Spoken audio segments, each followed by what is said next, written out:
empowered people make informed decisions that lead to living a life without regret. This is Sara Khaki and Shawna Woods from Atlanta Divorce Law Group, and this is the Happily Ever After Divorce Podcast. Welcome to the Happily Ever After Divorce Podcast. This is attorney Sara Khaki with Atlanta Divorce Law Group, and I'm joined by our managing partner, Shawna Woods. Today we're talking about setting false boundaries. What does that mean? So I'll break it down a little bit. I think we are in a culture right now where all of us are learning as a community, as a culture, what it means to stand up for ourselves, what it means to set a boundary, and getting more comfortable saying no, getting more comfortable with promoting healthy relationships and healthy boundaries. And overall, Sean, I think you'd agree that that's a wonderful thing. And we've even done podcast episodes about how to set healthy boundaries and how to respect your own boundaries and how to teach other people how to respect your boundaries. But like anything else, when, as a community, as a culture, as a nation or population, we are taking on something that is new to us. It's almost like a puppy that's learning how to walk on a leash, right? We're getting on our training wheels. We're getting comfortable with it. We're trying to learn how to do it. And I don't think setting boundaries is something that comes natural to everybody. It very much can depend on what was the circumstances of the household you grew up in. What were you taught by your parents on setting boundaries? Naturally, what is your temperament on saying no? How much of setting boundaries do you embody, and how much of it just is out of your comfort zone? What I've kind of noticed, Shauna, and what I want us to talk about today are people who seem to be new to setting boundaries, and you have one relationship with them one day, one form of communication with them one day, and truly the next day, all of a sudden you watch them put up these walls, put up these boundaries and overdoing it to a point where they're alienating their support system. They're alienating people who love them. I've even seen people lose their jobs over it, where they almost go from having being part of a toxic relationship where they had no boundaries. They didn't know how to stand up for themselves. And the next day when they read a good book or they take a few coaching sessions or go through incomplete therapy sessions, they go and speak up to their employer or stop doing their job in a way because this no longer suits me. And they almost do it to their own detriment and can really mess up their lives by overdoing this boundaries thing. So that's what I want to talk about today and sort of give not only our listeners, but our clients who, a lot of them, this is new to them. A lot of people who have been in a marriage, and whether they're going through divorce or have already been through divorce, learning how to set boundaries was a big part of the conversation after the divorce or during the divorce. And they are new to this and they might be overdoing it and they're not sure what's going on in their life. They're not understanding why their friends are annoyed by it, but why maybe their job performance is going down because of it. And they're not getting the results that they thought they were going to get after they read the book, took the coaching session, or did a few sessions of therapy. So what are your thoughts? What have you seen? Yeah, I think it's an excellent point because I used to call this kind of over boundary setting to give example of the pendulum doth swing. Yes. Right. So anybody who's familiar with that term is when you have allowed in your life no rules, right? You have no rules for how people treat you. You have no rules or regulations on um, whether they talk to you in a way that is abusive, or whether or not they expect too much out of you, or the fact that you just give too much, right? Boundaries are for ourselves, right? We've said this numerous times. Boundaries are not really for other people. Your boundaries are for yourself. And if you think about boundaries as a protection, which I think some people do, and I'm not sure that's the right way to think about it, because a lot of times we can describe a boundary as this is my line in the sand. A line in the sand doesn't really protect anybody if you've got waves coming at you and you've got people, tackling you.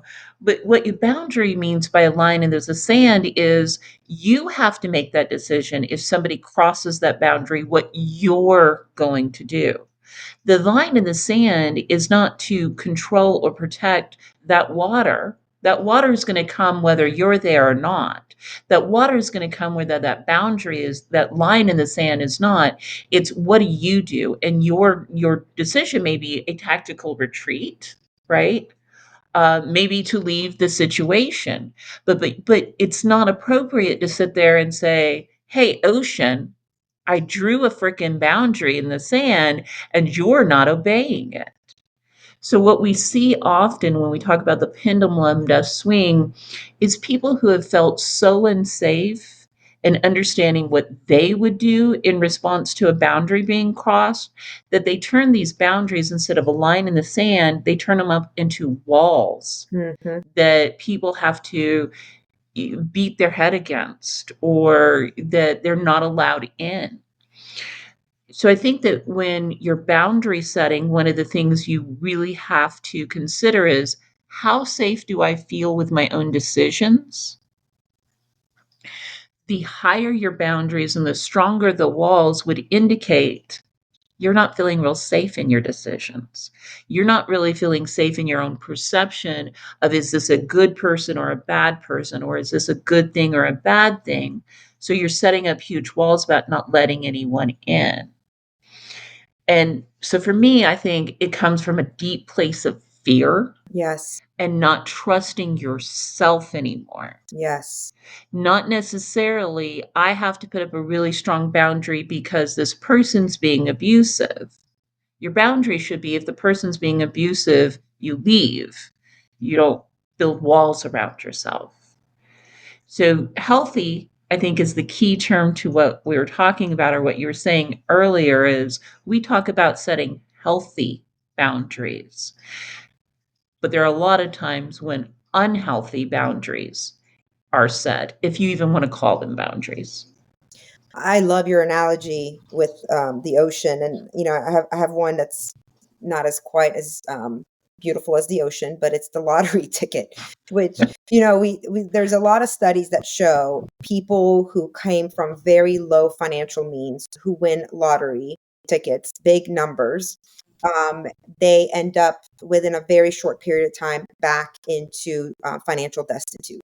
And the sort of mindset business reason for that is because they did the personal development that comes with handling a large sum of money did not precede the large sum of money.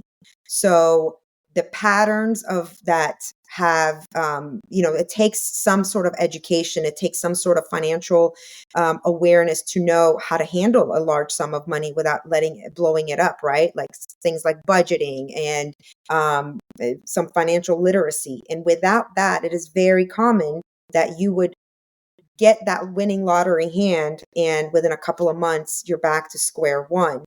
And I think this idea of I can set boundaries to get the results I want in my life, to feel safe, to feel loved, to feel appreciated, to not have people walk over me, is the same thing as holding a lottery ticket in your hand without having the education on yourself and having the literacy of self-confidence, the literacy, like you said, of trusting yourself and what do I really want and what makes me happy.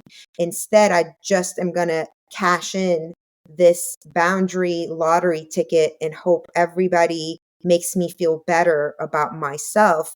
But that's an inside job, right? The boundary, the word boundary, I have a boundary, or I'm going to start pouring into me first. These are all that line in the sand words. And we see a lot of them right now coming across our culture and very much in our industry. The phrase of it's going to be me first. I've been selfless. I'm going to start pouring into me. I'm going to fill my own cup before I fill anybody else's cup. I'm going to make nobody ever respects my boundaries. I am going to make sure that nobody steps over my boundaries. All of that is an inside job. And I think it starts with gaining self confidence in yourself that I will do what I say I will do. I will do the things I commit to. I can trust myself that I will take care of myself and I will be okay. I'm comfortable enough that I know I'll be okay with me.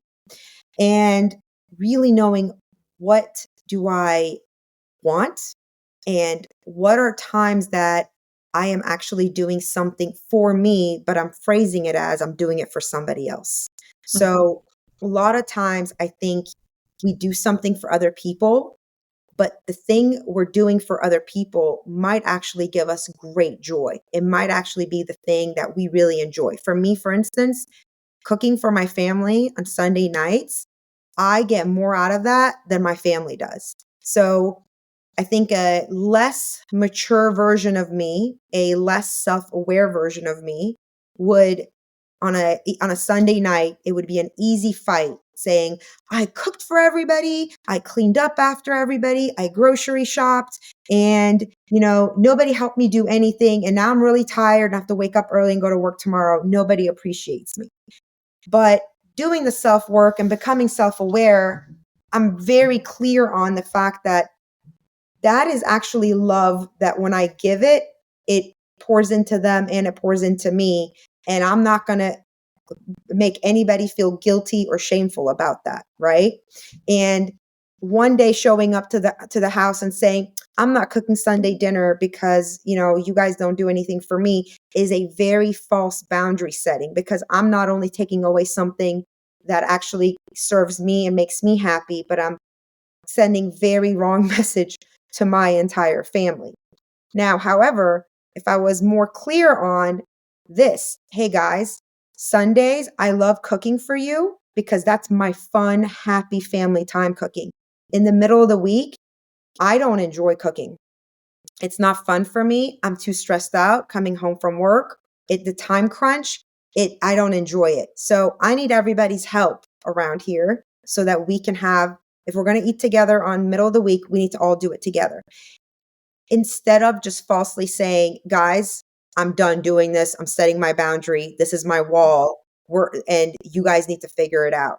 I think that's the very technical difference of what's happening.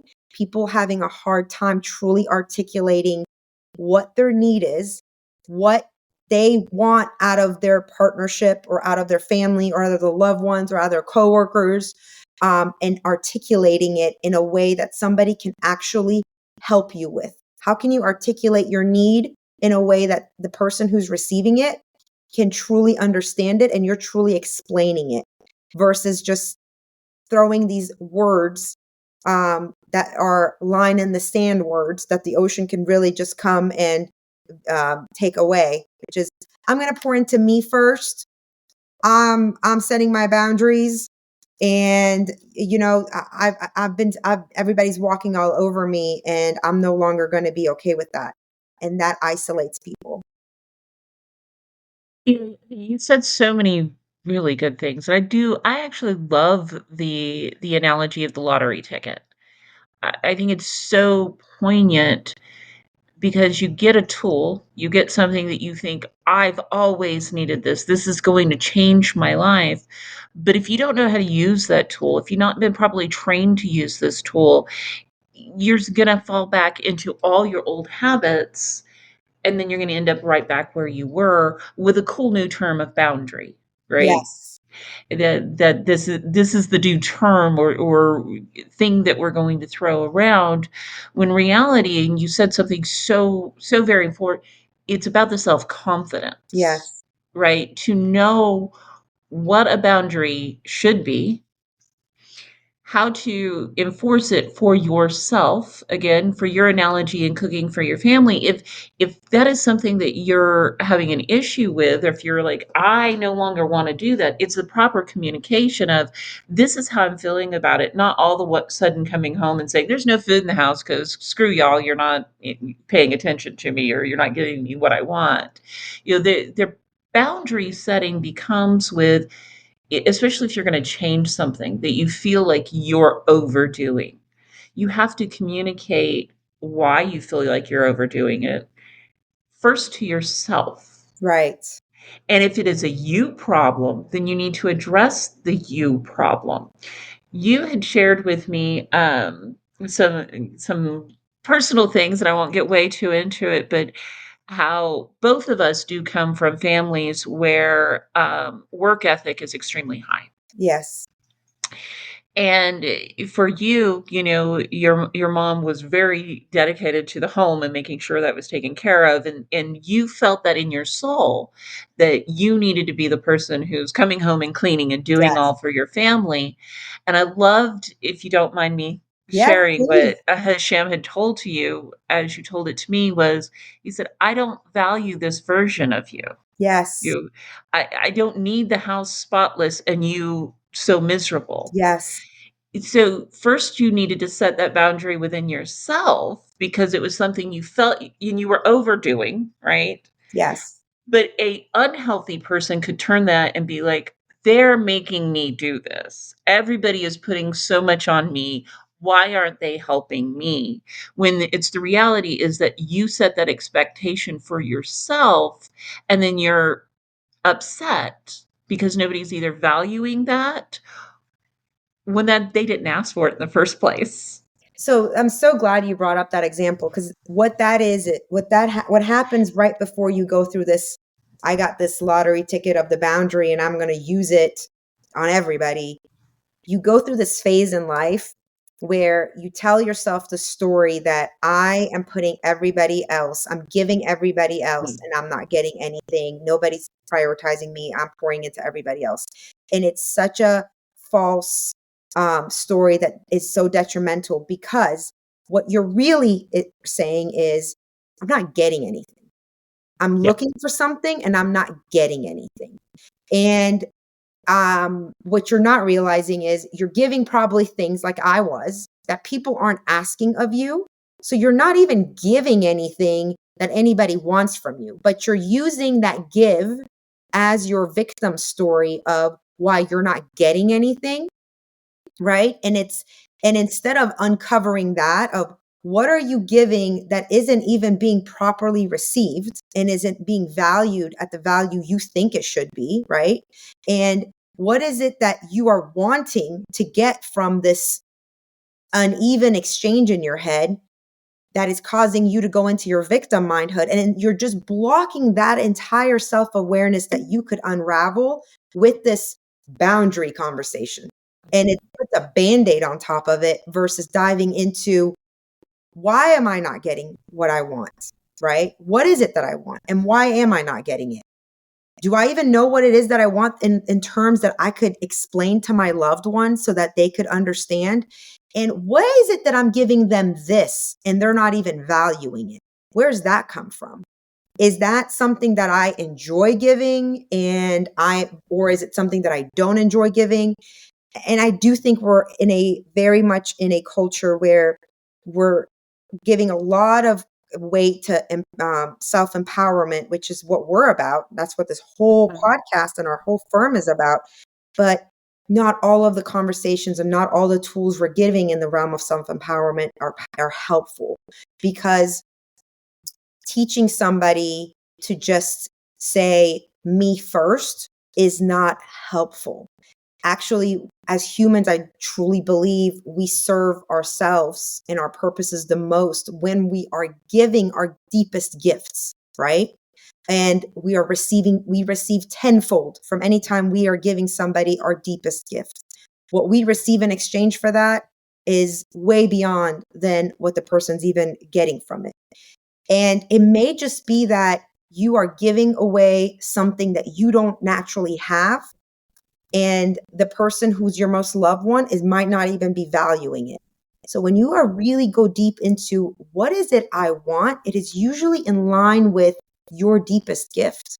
Your deepest gift is in line with your deepest desires. And when you come into a place of giving that, then the me first conversation goes away. It's a very cheap conversation. It's actually a partnership conversation, because then the person is receiving from you, and you are elevating them to step up to their highest gift. And that highest gift is going to have the biggest gift for you. And that's the conversation, this boundaries, overdoing the boundary and the false boundary conversation band-aids and doesn't allow us to dig deep into. And I think it goes across everything. Your family life, your friendships, your personal life. You really need to examine when you're feeling as if you you need to create really strong boundaries. Yes. I think people should question, what is it you're afraid of? Mm. And what is it you have pushed yourself too far to? Right? I hands down know I'm a workaholic. There's just no ifs, ands, and buts, and I think a lot of people can relate to that when they're very passionate about their career. And I always get, if I find myself, I'm never and always, I hate those words. If I find myself getting to the point of I feel like I have to set home life boundaries, it's because I've done it to myself. No Mhm. one else is doing that to me. I've done it to myself. So I need to check myself and say, what is it you're doing? That's the first conversation I think anybody should have when they start talking about strong boundaries is what is it you're doing? In our divorce world, when we see the people come in and they start setting these strong boundaries and we see people kind of butting heads against it, there's a delicate conversation of what would happen if you let them break that boundary, Hmm. right? Yes. If they did what you're telling them not to do, what is it your reaction? Because that's really where we need to focus is what your reaction and what you're feeling about this is.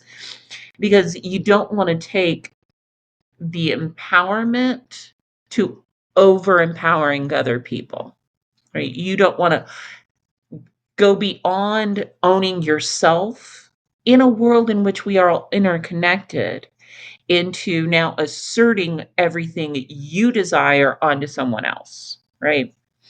We all need to save ourselves at the end of the day. To not stay in a victimhood would say, I'm looking for to stay in a victimhood would say, I'm looking for someone to save me. I don't know how to do boundaries. I'm going to put them really strong, or I'm not going to have anybody because I need someone else to save me. Your boundaries to me are like your life preserver, Yes. and you need to know how to use it. I love that. Thank you, Shawna. Thank you. Thanks for listening to the Happily Ever After Divorce podcast. If you'd like to learn more, go to atlantadivorcelawgroup.com/resources.